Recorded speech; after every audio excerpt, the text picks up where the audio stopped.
नमस्कार, हिमाचल बुलेटिन में आपका स्वागत है। आज के मुख्य समाचार। मुख्यमंत्री ठाकुर सुखविंदर सिंह सुक्खू ने प्रधानमंत्री से की भेंट। प्रधानमंत्री ने राज्य को हर संभव सहयोग का दिया आश्वासन। मुख्यमंत्री की केंद्रीय गृह मंत्री श्री अमित शाह से शिष्टाचार भेंट। मुख्यमंत्री ठाकुर सुखविंदर सिंह सुक्खू ने 53वें पूर्ण राज्यत्व दिवस की पूर्व संध्या पर प्रदेशवासियों को दी बधाई। और अब समाचार विस्तार से। अपने दिल्ली प्रवास के दूसरे दिन मुख्यमंत्री ठाकुर सुखविंदर सिंह सुक्खू ने आज नई दिल्ली में प्रधानमंत्री श्री नरेंद्र मोदी से भेंट की।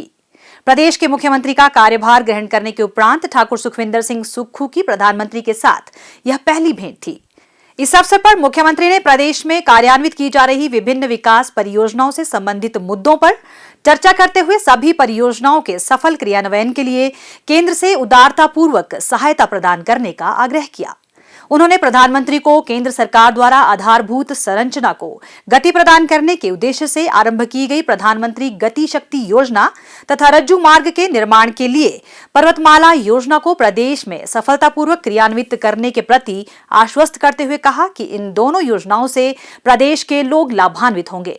उन्होंने कहा कि राज्य के लोगों के लिए रोजगार के अवसर सृजित करने के अलावा संपर्क और अधोसंरचना विकास वर्तमान सरकार की सर्वोच्च प्राथमिकता है। इस अवसर पर मुख्यमंत्री ने प्रधानमंत्री को हिमाचली शॉल, टोपी तथा स्मृति चिन्ह भेंट कर सम्मानित किया।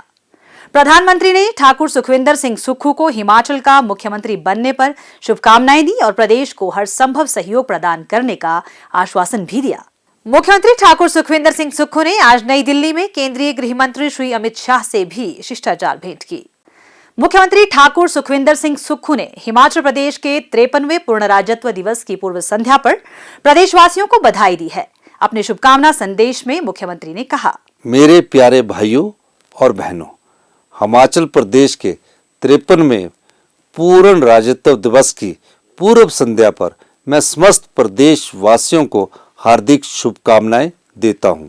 यह हम सभी के लिए गर्व और हर्ष का अवसर है। 25 जनवरी 1971 को इसी दिन तत्कालीन प्रधानमंत्री श्रीमती इंदिरा गांधी जी ने शिमला के ऐतिहासिक रिज पर भारी बर्फबारी के बीच हिमाचल प्रदेश को पूर्ण राज्य का दर्जा प्रदान किया था। उनके प्रयासों के फलस्वरूप हिमाचल प्रदेश भारत का 18वां राज्य बना। हिमाचल को पूर्ण राज्य का दर्जा दिलाने और विकास पथ पर आगे ले जाने के लिए हिमाचल निर्माता एवं प्रदेश के प्रथम मुख्यमंत्री स्वर्गीय डॉक्टर यशवंत सिंह परमार ने महत्वपूर्ण योगदान दिया। इस अवसर पर मैं उन्हें भावपूर्ण श्रद्धांजलि अर्पित करता हूं। 11 दिसंबर 2022 को हमारी सरकार ने शपथ ली और उसके बाद व्यवस्था परिवर्तन के लिए काम करना शुरू किया। साथियों, हिमाचल प्रदेश आर्थिक बदहाली के दौर से गुजर रहा है।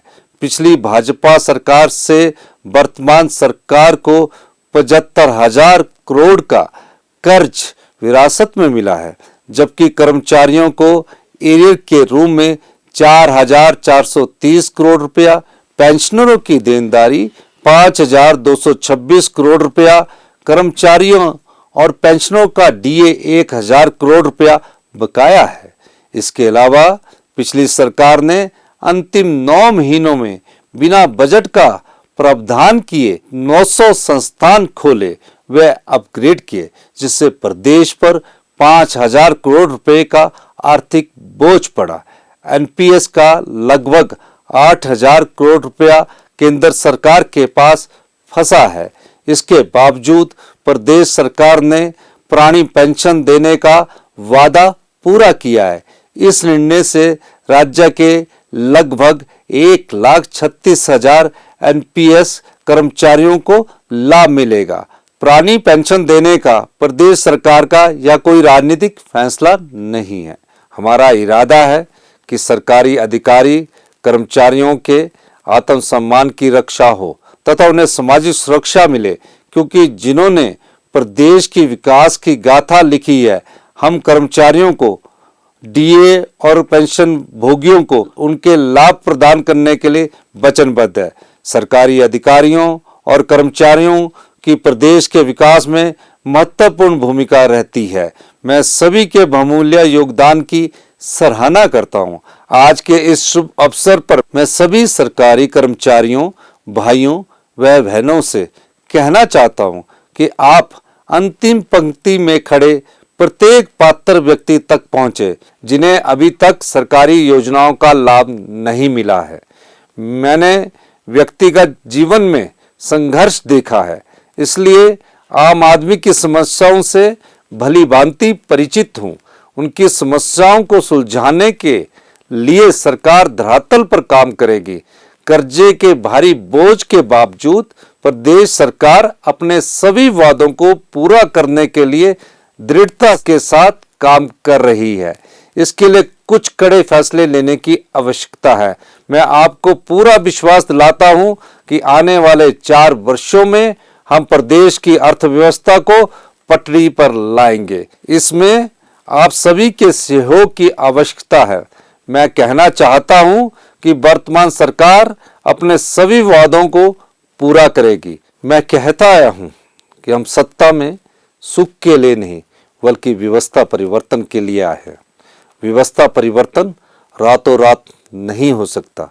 भ्रष्टाचार के प्रति वर्तमान सरकार की जीरो टॉलरेंस की नीति है। सत्ता संभालते ही हमने भ्रष्टाचार के खात्मे के लिए कदम उठाने आरंभ कर दिए हैं। परीक्षाओं के प्रश्न पत्र लीक होने के मामले में हिमाचल प्रदेश कर्मचारी चयन आयोग हमीरपुर का कामकाज निलंबित किया जा चुका है और हम योग्यता के आधार पर ही निष्पक्ष और पारदर्शी तरीके से चयन किया जाएगा। वर्तमान सरकार के गठन को अभी 44 दिन का समय ही हुआ है। हमने अपनी प्रतिबद्धता के अनुरूप कार्य करने का प्रयास किया है। हमने जरूरतमंदों के लिए 101 करोड़ रुपए का मुख्यमंत्री सुख आश्रय सहायता कोष स्थापित किया है। सरकार ने यह कदम करुणा के लिए नहीं बल्कि उनका अधिकार प्रदान करने के लिए उठाया है। मैंने अपना पूरा वेतन और कांग्रेस के सभी विधायकों ने 1-1 लाख रुपया इस कोष में अंशदान किया है। IIT, AIIMS, IIM, IIIT, polytechnic, ITI, BSc nursing जैसे संस्थानों में दाखिला पाने वाले जरूरतमंद बच्चों की शिक्षा का पूरा खर्च सरकार उठाएगी।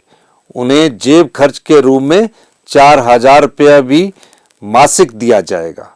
प्रदेश सरकार वृद्धाश्रम, आश्रय गृह में रहने वाले बच्चों के लिए माता और पिता की भूमिका निभाएगी। सरकार एकल महिलाओं एवं विशेष बच्चों को 10,000 रुपया प्रति व्यक्ति प्रति वर्ष वस्त्र अनुदान प्रदान करेगी। बाल संरक्षण संस्थानों, वृद्ध आश्रमों, नारी सेवा सदनों, शक्ति सदन और विशेष गृहों में रहने वालों को लोहड़ी, मकर संक्रांति, होली, दीपावली और अन्य त्योहार मनाने के लिए प्रति व्यक्ति 500 रुपये का फेस्टिवल अलाउंस भी प्रदान कर रही है। वर्तमान सरकार के छोटे से कार्यकाल में हमने व्यवस्था परिवर्तन की ओर अनेक कदम उठाए हैं। सरकारी टेंडर अवार्ड करने की समय सीमा को 60 दिन से कम करके 20 दिन कर दिया है। इससे विकास कार्यों में तेजी आएगी और भ्रष्टाचार खत्म करने में मदद मिलेगी। शिक्षा नीति में भी वर्तमान सरकार बड़े बदलाव और व्यवस्था परिवर्तन का प्रयास कर रही है, जिससे गरीब बच्चों को पढ़ने और बढ़ने के समग्र अवसर मिल सके। प्रत्येक विधानसभा क्षेत्र में Rajiv Gandhi model day boarding school चरणबद्ध तरीके से खोले जाएंगे। युवाओं को रोजगार मिले, इसके लिए नई तकनीकी कोर्स जैसे कि robotics, blockchain technology, cyber security, cloud computing, data science, artificial intelligence और machine learning course polytechnic, ITI और इंजीनियरिंग कॉलेज में शुरू किए जाएंगे। सरकार ने इस पर काम करना शुरू कर दिया है। सरकार नई रोजगार नीति भी लाने जा रही है। भाइयों और बहनों, पर्यटन हमारी आर्थिक के मुख्य जरिया है। प्राकृतिक, ग्रामीण, बागवानी, साहसिक तथा धार्मिक पर्यटन पर विशेष ध्यान दिया जाएगा। इससे स्थानीय लोगों को बड़े पैमाने पर रोजगार के अवसर मिलेंगे तथा ग्रामीण स्तर तक पर्यटन को बढ़ावा मिलेगा। युवाओं की भागीदारी बढ़ाने के लिए पर्यटन परियोजनाओं को स्टार्टअप योजना से जोड़ा जाएगा। निजी क्षेत्र में भी हिमाचल प्रदेश के युवाओं को रोजगार मिले, इसके लिए वर्तमान सरकार निवेश को बढ़ावा देने का प्रयास कर रही है। सरकार नई निवेश नीति लाएगी जिसमें निवेशकों की सुविधा के लिए सरकारी बंधनों को कम किया जाएगा। किसान, पशुपालक व बागवानों की आय में बढ़ोतरी करने की दिशा में भी सरकार प्रयास कर रही है। इसके लिए अधिकारियों को दिशा निर्देश दे दिए गए हैं। हिमाचल प्रदेश को फल राज्य के रूप में जाना जाता है। हमारी सरकार का संकल्प है कि कृषि और बागवानी के महत्व के दृष्टिगत किसानों और बागवानों के फलों की कीमत तय करने से उनकी भागीदारी सुनिश्चित की जाएगी। युवाओं को अपना उद्योग व कारोबार स्थापित करने के लिए बिना ब्याज के ऋण उपलब्ध करवाने के लिए उचित कदम उठाए जाएंगे। हमारी सरकार ने प्रदेश के वातावरण को संरक्षित रखने के लिए जल विद्युत, हाइड्रोजन और सौर ऊर्जा का दोहन करने तथा हिमाचल प्रदेश को वर्ष 2025 तक देश का पहला हरित ऊर्जा राज्य बनाने का लक्ष्य निर्धारित किया है। प्रदेश में हरित उत्पादों को बढ़ावा दिया जाएगा जिससे निर्यात में बढ़ोतरी होगी।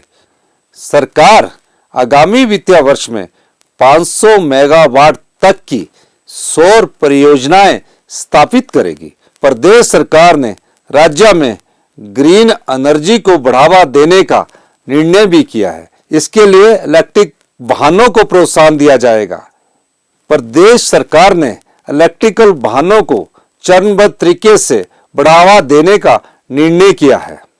प्रिय प्रदेशवासियों, प्रदेश के हेल्थ इंस्टीट्यूशंस में जनता को श्रेष्ठ स्वास्थ्य सुविधाएं उपलब्ध करवाई जाएगी ताकि लोगों को अपने गंभीर रोगों के उपचार के लिए बाहरी राज्यों या प्राइवेट हॉस्पिटल्स का सहारा लेने की आवश्यकता नहीं रहे।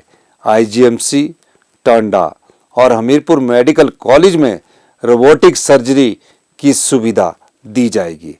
मेडिकल स्टाफ की भर्ती भी की जाएगी। मैं आशा करता हूं कि हमारी सरकार को आप सभी का सक्रिय तथा रचनात्मक सहयोग प्राप्त होगा जिससे हमारे सुंदर प्रदेश में उन्नति और विकास का मार्ग प्रशस्त होगा।